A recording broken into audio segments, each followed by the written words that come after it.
Hello అండి. అందరికీ నమస్కారం. ఎలా ఉన్నారండి అందరూ? బాగున్నారా? నేనైతే చాలా బాగున్నాను. సో, ఈరోజు మన స్టోరీ వచ్చేసి 'మిస్టర్ రొమాంటిక్ డెవిల్' ముగింపు. సో, లేట్ చేయకుండా స్టోరీలోకి వెళ్ళిపోదాం. వివేక్ ఆ రోజు చాలా బాధపడతాడు విష్ణుని తలుచుకొని. అలా ఆ రోజు గడిచిపోతుంది. వైష్ణవికి మళ్ళీ కాల్ కూడా చేయడు. వైష్ణవి ఏంటి కాల్ చేస్తా అన్నాడు చేయలేదు కదా అని తను చేద్దాం అనుకుంటుంది. కానీ వివేక్ చేసే వరకు వెయిట్ చేద్దామని చెప్పి ఉంటుంది. ఇంటికి వెళ్ళమని చెప్పాడు, కనీసం వెళ్ళారా లేదా ఏంటి అని కూడా కాల్ చేయలేదు మనిషి అని అనుకుంటూ ఉంటుంది వైష్ణవి. అలా ఆ రోజు ఈవినింగ్ అయిపోతుంది. ఆ తర్వాత వనజ, చందు ఇద్దరూ కలిసి ఇంటికి వచ్చేస్తారు. వచ్చిన తర్వాత వైష్ణవిని అడుగుతారు, ఏంటి వైషు అప్పుడే వచ్చేసావు అని. హా వనజ, ఈరోజు సార్ వాళ్ళ ఇంటికి వెళ్ళాము. అమ్మమ్మ మేడంతో మాట్లాడాలి అన్నారు కదా, అందుకే వివేక్ సార్ కారు పంపించి వెళ్ళమని చెప్తే అమ్మమ్మని తీసుకొని వెళ్ళి మళ్ళీ ఇప్పుడే వచ్చాను అని అంటుంది. అవునా, ఏం మాట్లాడారు అని అడగగానే ఏముంది, నేను చెప్పిన విషయమే అమ్మమ్మ మేడంతో చెప్పింది. అవునా కాదా అని కన్ఫర్మ్ చేసుకున్నారు అండ్ తొందరగా పెళ్లి చేసేయాలని చెప్పింది అమ్మమ్మ ఆంటీతో అని చెప్తుంది వనజాతో. అవునా, మరి పెళ్ళి అది ఫిక్స్ చేసుకున్నారా అనగానే లేదమ్మమ్మ, పంతులు గారితో మాట్లాడిన తర్వాత చెప్తాను అనింది. వెళ్ళొస్తామని వచ్చేసాము ఇప్పుడే అని చెప్తుంది వైష్ణవి. హో, కంగ్రాచులేషన్స్ అని చెప్తాడు చందు. థ్యాంక్ యూ చందు అంటుంది. సరే మేము ఇంకా ఇప్పుడే వెళ్ళిపోవచ్చు, ఎవరింటికి వాళ్ళు అని చందు అడగగానే అదేంటి చందు అంత మాట అన్నావు అంటుంది వైష్ణవి.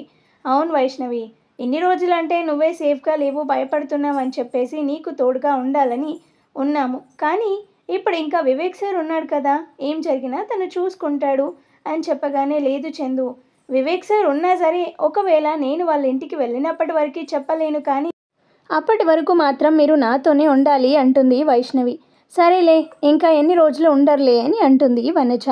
ఇంకా ఏంటి మరి అప్పుడే పెళ్లి చేసేసుకుంటావా, కొన్ని రోజులు వెయిట్ చేయొచ్చు కదా అని అనగానే నాకు ఇప్పుడే చేసుకోవాలని లేదు వనజ, కానీ అమ్మమ్మ నా హెల్త్ పాడవుతుంది, నేను బాగున్నప్పుడే తన పెళ్లి చేసేయాలని చెప్పి ఆంటీతో మాట్లాడారు. కానీ నాకు ఇంకా కొన్ని రోజులు జాబ్ చేయాలని ఉంది, ఇప్పుడే పెళ్లి చేసుకోవాలని లేదు అని అంటుంది వైష్ణవి. అవునా అని అడుగుతుంది. చేసేదేముంది అంతే ఇంకా. అదేంటి మరి ఆఫీస్కి రావా అనగానే ఎందుకు రాను, వస్తాను అంటుంది. మరి వివేక్ సార్ ఏమన్నారు అని అంటే కాల్ కూడా చేయలేదు, మాట్లాడాలి అని అంటుంది. సరే నేను ఫ్రెష్ అయ్యి వస్తాను అని వనజ రూమ్లోకి వెళ్ళిపోతుంది వైష్ణవి. అమ్మమ్మ దగ్గరికి వెళ్ళి అమ్మమ్మ ఇప్పుడు నువ్వు హ్యాపీగా ఉన్నావు కదా అని అడుగుతుంది. చాలా సంతోషంగా ఉంది తల్లి, ఇన్ని రోజులు ఎక్కడికి వెళ్తావో ఎవరింటికి ఇస్తానో వచ్చేవాళ్ళు బాగుంటారో లేదో నిన్ను కూడా మంచిగా చూసుకుంటారో లేదో అని భయం ఉండేది, కానీ ఇప్పుడు ఆ భయం ఏం లేదు అని అంటుంది లచ్చమ్మ. అంత నమ్మకమా అని అనగానే నమ్మకం కాదు తల్లి, ఆ అబ్బాయికి నువ్వంటే చాలా ఇష్టం, ఎన్ని రోజులు నీకోసం వెయిట్ చేశాడు అండ్ పెళ్లి చేసుకుంటాను అని ఇంట్లో వాళ్ళ అమ్మతో చెప్పినప్పుడే ఆ అబ్బాయి అంటే ఏంటి అనేది అర్థమవుతుంది కదా అంటుంది. సరే అమ్మమ్మ, నువ్వు తినేసి రెస్ట్ తీసుకొని నేను ఇప్పుడే వస్తాను అని చెప్పి వైష్ణవి మేడపైకి వెళ్తుంది. కాల్ చెయ్యాలా వద్దా అని సరేలే చేద్దామని కాల్ చేస్తుంది. ఆఫీస్ నుంచి రాగానే ఎవరితో మాట్లాడకుండా రూమ్లోనే ఉండిపోతాడు విష్ణుని తలుచుకొని. సో అప్పుడే వైష్ణవి ఫోన్ చేయగానే ఫోన్ రింగ్ అవుతుంది. ఫస్ట్ అంతలా వినిపించుకోడు, ఆ తర్వాత మళ్ళీ రింగ్ అవుతుంది. అప్పుడు చూసి ఈ లోకంలోకి వచ్చి కాల్ లిఫ్ట్ చేస్తాడు.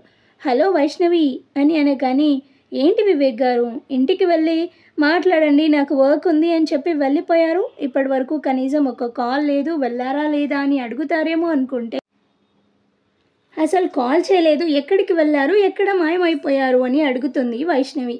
అదేం లేదు వైష్ణవి, చిన్న ఇష్యూ ఉంటే వెళ్ళాను. అవునా, ఏంటది అనగానే ఏం లేదులే చిన్నదే, ఆ ఫ్రెండ్ వాళ్ళ గురించి వాళ్ళ ఫ్యామిలీలో ఏదో గొడవంట, అందుకే కొంచెం మూడీగా ఉన్నాను అని అంటాడు. అవునా, ఇప్పుడంతా ఓకేనా అని అడుగుతుంది. సాల్వ్ అయింది, వాడు హ్యాపీగా ఉన్నాడు, వాడితో పాటు నేను కూడా హ్యాపీగా ఉన్నాను అని చెప్పగానే అసలు మీరు చాలా గ్రేట్ సార్, మీరు చాలా మంచివారు, ఫ్రెండ్ ప్రాబ్లమ్ని కూడా మీ ప్రాబ్లం లాగా ఫీల్ అవుతున్నారు చూడండి. అందరూ వాడేమైపోతే నాకేంటి, వాడు ప్రాబ్లంతో నాకేంటి, నాది నాకే అనుకుంటారు, కానీ మీరు ఫ్రెండ్ ప్రాబ్లమ్ని కూడా మీ ప్రాబ్లం లాగా ఫీల్ అవుతూ ఉన్నారు చూడండి, నాకు చాలా హ్యాపీగా ఉంది అని అంటుంది వైష్ణవి.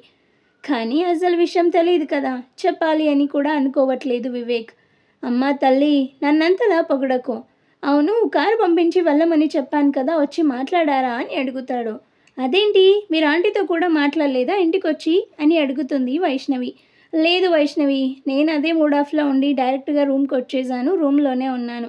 నేను దేని గురించి అమ్మతో మాట్లాడలేదు అని అంటాడు. అవునా అని అప్పుడు తను వచ్చాము మాట్లాడేశాము అని అంటుంది. అమ్మమ్మ అడిగింది పెళ్ళి గురించి. అవునా, మరి అమ్మ ఏమన్నారు అని అడుగుతాడు. ఆంటీకి నో ప్రాబ్లం అని, నీకు ఎలా అయితే మాకు ఓకే అని చెప్పేసి అంది ఆంటీ. దాంతో మా అమ్మమ్మ చాలా హ్యాపీగా ఉంది ఇప్పుడు. అవునా, మరి ఎప్పుడు పెళ్ళి అని అడిగితే, ఇంత తొందర ఎందుకు సార్ మీకు? తొందరనా? ఎన్ని రోజులు అవుతుందో తెలుసా నీకోసం వెయిట్ చేయబట్టి? నీకేమో తొందరగా అనిపిస్తుందా? కాలేజ్లో ఉన్నప్పుడు నీతో మాట్లాడాలని, నిన్ను చూడాలని అనిపించినా కూడా నీతో మాట్లాడితే కాలేజ్లో నేను నీతో మాట్లాడినందుకు వేరే వాళ్ళేమో కానీ నువ్వే ఎంత ఫీల్ అవుతావో అని నిన్ను బాధ పెట్టడం ఇష్టం లేక దూరంగా ఉండి మాత్రమే నిన్ను చూసి ఆనందపడేవాణ్ణి, అంతేగాని నీ దగ్గరకు వచ్చి మాట్లాడేవాణ్ణి కాదు. నువ్వు పక్క నుండి కూడా నీతో మాట్లాడలేకపోతున్నందుకు ఎంత నరకం అనుభవించానో తెలుసా నీకు? నువ్వేమో హ్యాపీగా నో చెప్పేసి నీ పాటికి నువ్వు ఉన్నావు. నేను ఎంత బాధపడి ఉంటాను ఒక్కసారైనా ఆలోచించావా నా గురించి అసలు అని అంటాడు. సరేలేండి, ఇప్పుడు అదంతా వదిలేయండి, ఇప్పుడు దాని గురించి ఎందుకులే కానీ అంటుంది. మరి నీకు ఇష్టమేనా? హా అంటుంది. మరి ఎందుకు అలా మాట్లాడుతున్నావు అనగానే, ఇష్టమే కానీ ఇప్పుడే చేసుకోవడం ఇష్టం లేదు అని అంటుంది వైషు. అదేంటి వైషు అలా అంటున్నావు, ఏమైనా ప్రాబ్లమా? ప్రాబ్లం ఏం లేదు, కొన్ని రోజులు జాబ్ చేస్తూ ఇలా మీతో పాటు ఉండాలని ఉంది. కానీ అమ్మమ్మేమో నా హెల్త్ బాగోలేదు, ఎంత తొందరగా వీలైతే అంత తొందరగా మీ పెళ్ళి చేసేయాలని అంటుంది. సో ఇంకా చేసేదేం లేక నేను కూడా అమ్మమ్మ సంతోషం కోసం ఓకే అని చెప్పాను అని వైష్ణవి అనగానే, వివేక్ మాత్రం మనసులో చాలా హ్యాపీగా ఫీల్ అవుతాడు. నాకు కావాల్సింది కూడా ఇదే అని అనుకుంటాడు మనసులో.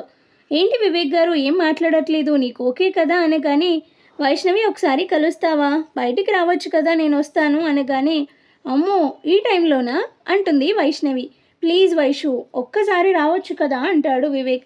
ఈ టైంలో ఎక్కడికి వెళ్దామని వైషు అనగానే, జస్ట్ ఒక కాఫీ షాప్కి వెళ్ళేసి వచ్చేద్దామని అంటాడు. సరే నేను మాత్రం ఎక్కువసేపు ఉండను, మళ్ళీ వెంటనే వచ్చేస్తాను అంటుంది.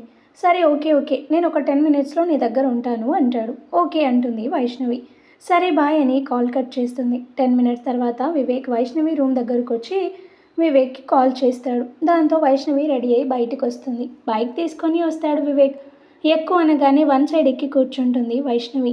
హలో, ఏంటిది 2 సైడ్స్ కూర్చోవచ్చు కదా అని అడుగుతాడు. ఎందుకు, నాకు ఇలాగే కంఫర్టబుల్గా ఉంటుంది అని చెప్తుంది వైష్ణవి. అబ్బా ప్లీజ్ వైషు కూర్చోవచ్చు కదా నా కోసం అనగానే సరే అని మళ్ళీ దిగి 2 సైడ్స్ కూర్చుంటుంది. వివేక్ అలా వెళ్తూనే ఉన్నాడు. కొద్ది దూరం వెళ్ళాక సడన్గా ఒక పప్పి పైకి అడ్డం రాగానే సడన్ బ్రేక్ వేస్తాడు. దాంతో వైష్ణవి వివేక్ నడుం పట్టుకుంటుంది బ్యాలెన్స్ చేసుకోవడం కోసం. వైష్ణవి అలా పట్టుకోగానే వివేక్ ఎక్కడికో వెళ్ళిపోయాడు. కొద్దిసేపు అలాగే ఉన్నాడు. ఆ తర్వాత వైష్ణవి మళ్ళీ భుజం తట్టి ఏమైంది వివేక్ గారు అని అనగానే, ఏం లేదు అని చెప్పేసి మళ్ళీ బైక్ స్టార్ట్ చేస్తాడు. కాఫీ షాప్ కన్నారు, ఎక్కడికి తీసుకెళ్తున్నారు అనగానే, సర్ప్రైజ్ అని చెప్పేసి తీసుకెళ్తున్నాడు. ఎక్కడికి అని అడుగుతుంది. అరే నువ్వైతే కామ్గా ఉండు, వచ్చేస్తున్నామని చెప్పి తీసుకొని వెళ్ళి వాళ్ళకి ఉన్న ఒక ఫామ్ హౌస్ దగ్గరికి తీసుకెళ్తాడు. లోపలికి వెళ్ళగానే ఇదే వర్ది అని అడుగుతుంది వైష్ణవి. ఇది కూడా మనదే అని చెప్తాడు. అవునా, మరి ఇక్కడికి ఎందుకు తీసుకొచ్చారు అని అనగానే, నీకు చూపిద్దామని చెప్పి అని అంటాడు. సరే అని చెప్పి లోపలికి వెళ్తుంది. లోపలికి వెళ్ళాక డోర్ పెట్టేస్తాడు. ఏయ్ ఏంటి డోర్ క్లోజ్ చేస్తున్నావు అని అడుగుతుంది వైష్ణవి. అబ్బా డోర్ వేస్తే కూడా తప్పేనా అని అంటాడు వివేక్. తప్పు అని నేను అనలేదు, కానీ ఎందుకు లేదులే పద చూపిస్తాను అని తీసుకొని వెళ్ళి అన్నీ చూపిస్తూ ఉన్నాడు. చివరికి వివేక్కి సపరేట్ రూమ్ ఉంటుంది. ఆ రూమ్ చాలా నీట్గా చాలా అందంగా డెకరేట్ చేసుకొని పెట్టుకుంటాడు వివేక్. ఆ రూమ్లోకి వెళ్ళగానే వైష్ణవికి చాలా బాగా నచ్చుతుంది. వివేక్ గారు మీ రూమ్ చాలా బాగుంది, చాలా విశాలంగా అండ్ నీట్గా చాలా బాగుంది ప్లెజెంట్గా అని చెప్తుంది వైష్ణవి. అవునా, నీకు నచ్చిందా అని అడుగుతాడు. చాలా బాగా నచ్చింది అని చెప్తుంది వైష్ణవి. పెళ్ళైన తర్వాత మనం ఇక్కడికి వచ్చి ఉందాంలే అంటాడు వివేక్. ఎందుకు, అక్కడ ఆంటీని ఒక్కదాన్ని వదిలేసి ఇక్కడ ఎందుకు అని వైష్ణవి అడగగానే, నీకు నచ్చింది అంటున్నావు కదా, అందుకే నీకోసం అప్పుడప్పుడు వీకెండ్స్లో టైం స్పెండ్ చేయొచ్చులే అని అంటాడు వివేక్. ఓకే అంటుంది వైష్ణవి. దాంతో వైష్ణవి అన్నీ చూస్తూ ఉంటే వివేక్ మెల్లగా వైష్ణవి దగ్గరికి వెళ్ళి వెనక నుంచి హక్ చేసుకుంటాడు వైష్ణవిని. వివేక్ గారు, ఏంటి, ఏం చేస్తున్నారు మీరు అని అంటుంది. వివేక్ అలాగే ఉండిపోతాడు ఏం మాట్లాడకుండా. వివేక్ గారు, ఏం చేస్తున్నారు, వదిలేయండి అని వైష్ణవి గింజుకుంటూ ఉంటుంది. అయినా కూడా వివేక్ వదలడు. వదిలేయండి అని వైష్ణవి గట్టిగా అనేసరికి లోకంలోకి వచ్చి వైష్ణవిని వదిలేసి మోకాళ్ళ మీద కూర్చొని తన పాకెట్లో నుండి ఒక రింగ్ తీసి కింద కూర్చొని ఉంటాడు. తనకి ఎదురుగా వైష్ణవి ఏం చేస్తున్నాడు అని వెనక్కి తిరగగానే వివేక్ రింగ్ ఇచ్చి I love you so much అని ప్రపోజ్ చేస్తాడు.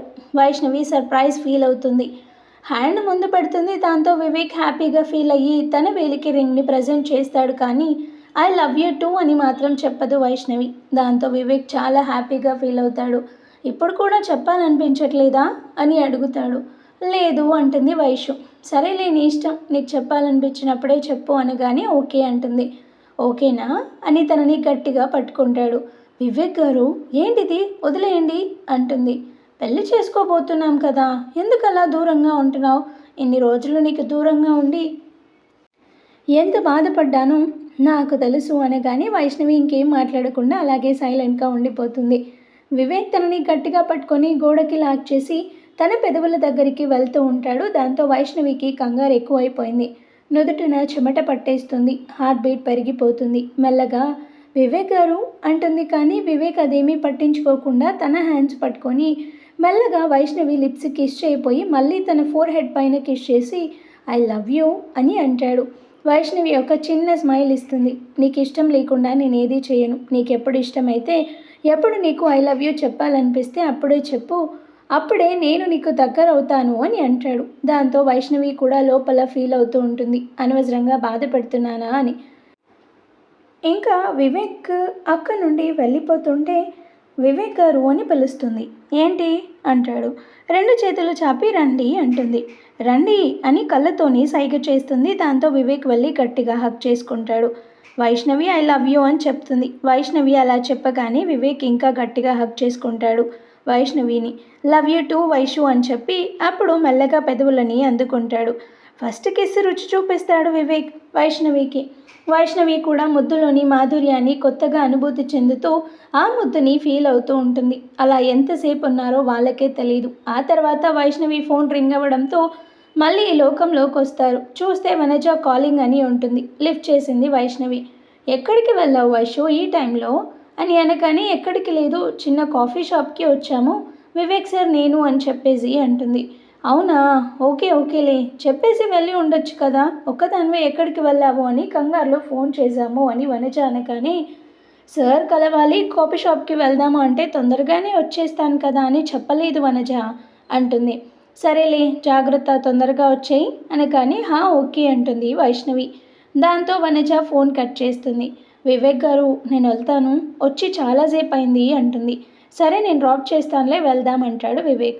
అలా ఆ రోజు గడిచిపోతుంది. వైష్ణవిని డ్రాప్ చేసి ఇంటికి వెళ్ళిన తర్వాత వివేక్ని వాళ్ళ మదర్ పిలుస్తుంది. ఏం నాన్న, ఎక్కడికి వెళ్ళావు? ఆఫీస్ నుంచి వచ్చాక కూడా డైరెక్ట్గా రూమ్లోకి వెళ్ళిపోయావు. ఏదో మూడావిలో ఉన్నావు కదా, ఎందుకు డిస్టర్బ్ చేయడం అని నేను కూడా ఏం మాట్లాడలేదు. ఏం జరిగింది నాన్న అని అడుగుతుంది వాళ్ళ మదర్. దాంతో విష్ణు కేస్ గురించి వైష్ణవి వాళ్ళ అక్క గురించి చెప్పి అక్కడ జరిగిందంతా వాళ్ళమ్మతో చెప్పగానే సరేలే, ఆ విషయం గురించి వదిలేసి వైష్ణవి వాళ్ళ అమ్మమ్మ గారు ఈరోజు ఇంటికి వచ్చి మాట్లాడారు, వైష్ణవి ఏమైనా చెప్పిందా నీకు అని అడుగుతుంది. చెప్పిందమ్మా అంటాడు. సరే, ఏం చేద్దాం మరి అనగానే నీ ఇష్టమమ్మా, మీరేం చేసినా నాకు ఓకే అని అంటాడు. వాళ్ళ అమ్మమ్మ తొందరగా పెళ్లి చేయాలి, నా హెల్త్ బాగోలేదని చెప్పింది అంటుంది. సో నేను కూడా దానికి అబ్జెక్షన్ చెప్పలేదు, మీకు ఎలా ఓకే అయితే అలానే కానివ్వండి, మాకేం పర్వాలేదు అని చెప్పేసి అన్నాను అంటుంది. సరే అమ్మా అని అంటాడు. తిందు కానీ అనగానే రూమ్లోకి వెళ్ళి ఫ్రెష్ అయ్యి వచ్చి డిన్నర్ చేసి మళ్ళీ రూమ్లోకి వెళ్ళిపోయి వైష్ణవి గురించి తలుచుకుంటూ వాళ్ళు పెట్టుకున్న ముద్దు తలుచుకొని తనలో తానే మురిసిపోయి అలా ఊహల్లో తేలుతూ పడుకుండిపోయాడు వివేక్. ఆ తర్వాత నెక్స్ట్ డే లచ్చమ్మ పంతులు గారిని పిలిపించి మంచి ముహూర్తం గురించి అడుగుతుంది. దాంతో పంతులు గారు చూసి ఇద్దరి జాతకాలు బాగానే కలిసాయమ్మా, ఒక 20 రోజుల్లో మంచి ముహూర్తం ఉంది, అది ఖాయం చేయమంటారా అని అడుగుతారు. సరే, నేను అబ్బాయి వాళ్ళతో మాట్లాడి మళ్ళీ మీకు చెప్తాను అనగానే ఓకే తల్లి అని పంతులు వెళ్ళిపోతాడు.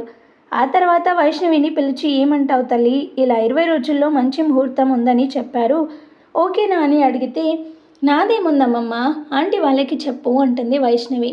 వివేక్ బాబుకి ఫోన్ చేసివ్వు, నేను మాట్లాడతాను అంటుంది. దాంతో వైష్ణవి కాల్ చేస్తుంది. వివేక్ గారు, అమ్మమ్మ ఆంటీతో మాట్లాడాలంట, ఒకసారి ఆంటీకి ఇవ్వండి అనగానే సరే ఇస్తున్నా, ఒక 2 మినిట్స్ అని చెప్పి వివేక్ పైనుంచి కిందికి వచ్చి అమ్మా అని పిలుస్తాడు. కిచెన్ రూమ్లో ఉన్న ఆమె నాన్న చెప్పు అంటుంది. వైష్ణవి వల్ల అమ్మమ్మ నీతో మాట్లాడాలంట అనగానే తీసుకొని అమ్మా చెప్పండి అంటుంది.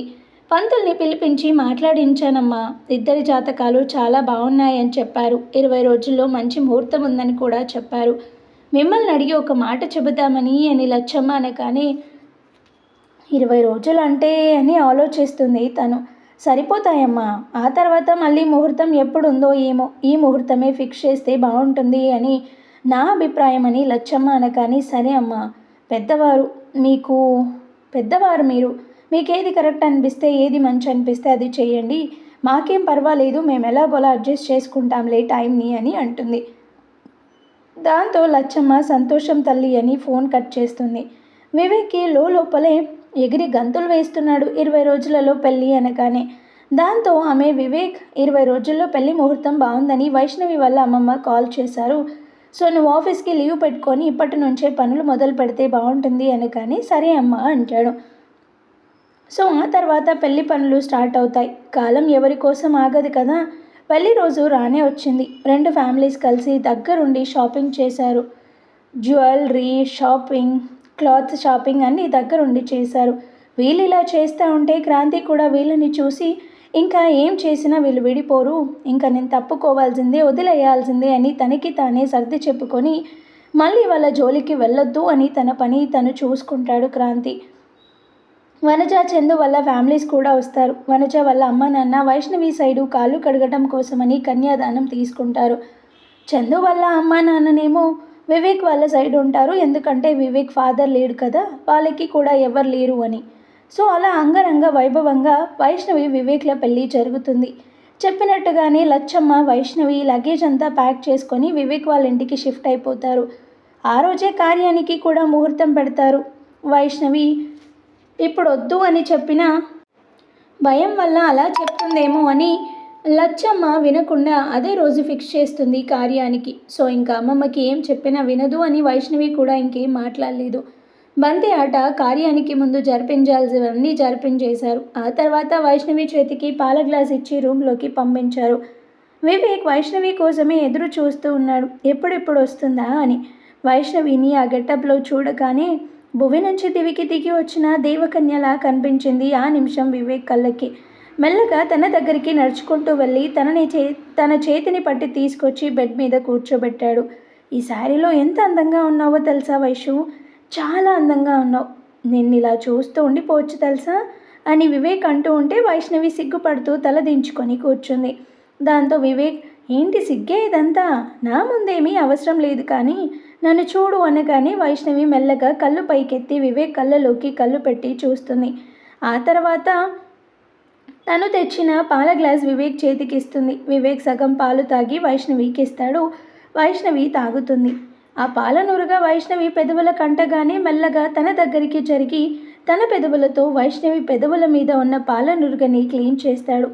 ఆ తర్వాత వివేక్ మెల్లగా వైష్ణవిని దగ్గరికి తీసుకొని నీకు ఓకేనా అని అడుగుతాడు. దాంతో వైష్ణవి ఓకే అన్నట్టు కళ్ళతోనే సమాధానం చెప్తుంది. యాక్చువల్గా అయితే ఇప్పుడు ఇవన్నీ వద్దు అనుకుంది, కానీ వివేక్కి ఇంకా వెయిట్ చేయించి బాధ పెట్టడం ఇష్టం లేక ఇంకా ఏం చెప్పలేకపోయింది. వైష్ణవి గ్రీన్ సిగ్నల్ ఇవ్వగానే వెంటనే తన పెదవులతో వైష్ణవి పెదవులని లాక్ చేశాడు. ఆ తర్వాత మెల్లగా తనని బెడ్ మీద పడేసి తనలో కలిపేసుకున్నాడు. ఆ రోజు ఇద్దరు మనస్ఫూర్తిగా ఏకమయ్యారు. ఎన్ని రోజుల నుంచో వెయిట్ చేస్తున్న వివేక్ ఆ రోజు తను ప్రేమించిన అమ్మాయి తన సొంతమైంది అని చాలా హ్యాపీగా ఉన్నాడు. ఆ తర్వాత వనజ, చందు వాళ్ళ ఇంటికి వెళ్ళిపోతామని చెప్పగానే వైష్ణవి చాలా ఎమోషనల్ అవుతుంది. ఏ పిచ్చి, మేము ఎక్కడికి వెళ్తాము, రోజు ఆఫీస్లో కలవచ్చు, మేము ఎక్కడికి వెళ్ళము అని చెప్పేసి అనగానే వైష్ణవి నార్మల్ అవుతుంది. ఇంకా వాళ్ళు బాయ్ చెప్పి అక్కడి నుండి వెళ్ళిపోయారు. పెళ్ళైన తర్వాత కూడా వైష్ణవి ఎవరు చెప్పినా వినకుండా నేను ఖచ్చితంగా జాబ్ చేయాల్సిందే అని చెప్పి రోజు వివేక్తో పాటు ఆఫీస్కి వెళ్తూ అలా అలా వాళ్ళు సంతోషంగా వాళ్ళ ఫ్యామిలీతో గడిపేస్తున్నారు. సో ఇది వివేక్ అండ్ వైష్ణవిల స్టోరీ అనమాట. సో స్టోరీ ఎలా ఉంది అనేది నాకు కామెంట్ ద్వారా తెలియజేయండి. అండ్ మరొక మంచి కొత్త స్టోరీతో మళ్ళీ మీ ముందుకు వస్తాను. సో ఇన్ని రోజులు ఎలా అయితే సపోర్ట్ చేశారో ఇప్పుడు కూడా అలాగే సపోర్ట్ చేస్తారని కోరుకుంటున్నాను. ఈ ఎపిసోడ్ అనేది రైటర్ నుంచి కొంచెం నాకు లేట్గా వచ్చిందండి. సో అందుకే అప్డేట్ ఇవ్వడానికి కొంచెం టైం పట్టింది, అంతకు మించి ఇంకేం లేదు. సో ఈ స్టోరీ మీకు నచ్చిందా లేదా అనేది కామెంట్ చేయండి. అండ్ అలాగే విన్న తర్వాత హైప్ ఆప్షన్ని క్లిక్ చేసి పాయింట్స్ కూడా ఇవ్వండి. Thank you.